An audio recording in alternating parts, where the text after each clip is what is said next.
kerajaan Hindu-Buddha terakhir yang berdiri di Nusantara antara abad ke-13 hingga abad ke-16 adalah Majapahit.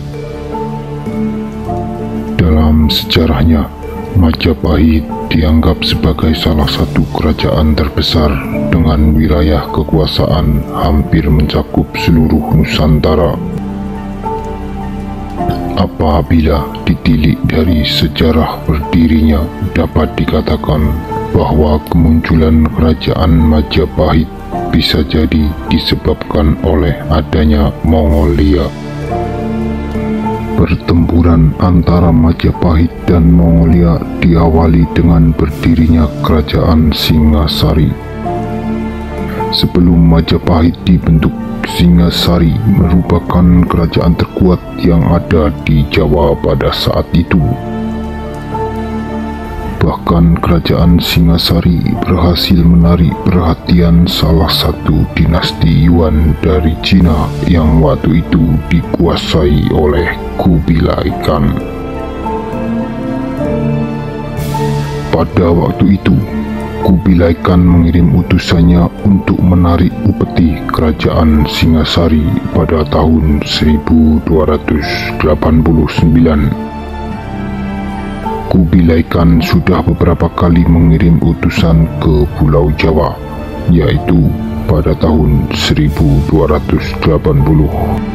tahun 1281, dan tahun 1286. Namun bukan upeti yang mereka dapatkan, melainkan sebuah penolakan.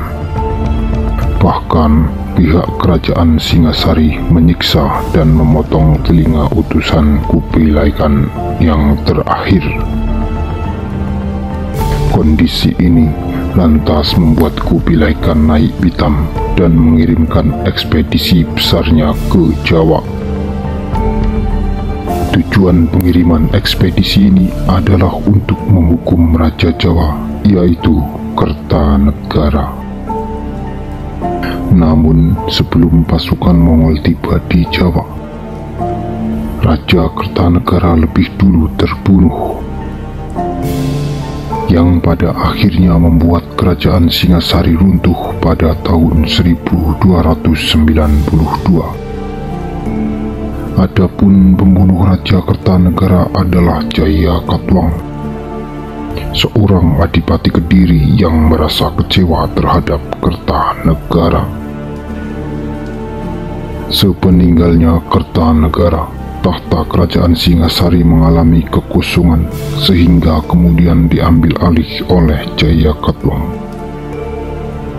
Jayakatwang kemudian memindahkan pusat kerajaan ke Kediri.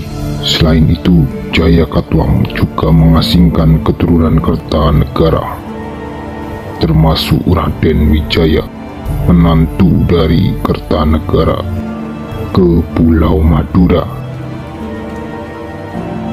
Raden Wijaya yang menyimpan dendam terhadap Jayakatwang pun memutuskan mencari bantuan. Bersamaan dengan niatnya itu, pasukan Mongol tiba di Jawa pada 1 Maret 1293. Raden Wijaya kemudian menggunakan kesempatan emas itu untuk mengajak pasukan Mongol bekerja sama melawan Jayakatwang. Tidak hanya itu, mereka juga turut dibantu oleh kerajaan-kerajaan kecil di Jawa yang juga tidak menyukai Jayakatwang. Setelah dendamnya terhadap Jayakatwang terbalaskan, Raden Wijaya memutuskan mendirikan kerajaan Majapahit pada tahun 1293. Raden Wijaya menjadi raja pertama kerajaan Majapahit dengan gelar Kertarajasa Jayawardhana. Setelah mengalahkan Jayakatwang pada 26 April 1293, Raden Wijaya meminta izin kepada pasukan Mongol untuk kembali ke Majapahit. Namun setelah kemenangan ini, Raden Wijaya berbalik melawan pasukan Mongol. Dengan menggunakan strategi yang jitu, ia dan pasukannya menyerang Mongol secara mendadak saat mereka tidak siap. Pasukan Mongol tidak menduga adanya pengkhianatan dari Raden Wijaya yang sebelumnya tampak sebagai sekutu mereka. Setelah itu, Raden Wijaya kembali melakukan serangan terhadap pasukan Mongol di Kediri. Akibat serangan tiba-tiba ini, pasukan Mongol mengalami kekalahan besar dan terpaksa mundur kembali ke Tiongkok dengan kehilangan banyak prajurit. Pengkhianatan ini menandai kemenangan penting bagi Raden Wijaya, yang kemudian mendirikan kerajaan Majapahit pada tahun yang sama. Keberhasilan Raden Wijaya dalam mengusir Mongol menjadi simbol kebesaran Majapahit, yang kemudian hari berkembang menjadi salah satu kerajaan besar di Nusantara. Dengan demikian, apabila pasukan Mongol tidak datang ke Jawa, maka bisa jadi Raden Wijaya tidak mendapat bantuan untuk menyerang Jayakatwang, sehingga kerajaan Majapahit mungkin tidak akan pernah berdiri.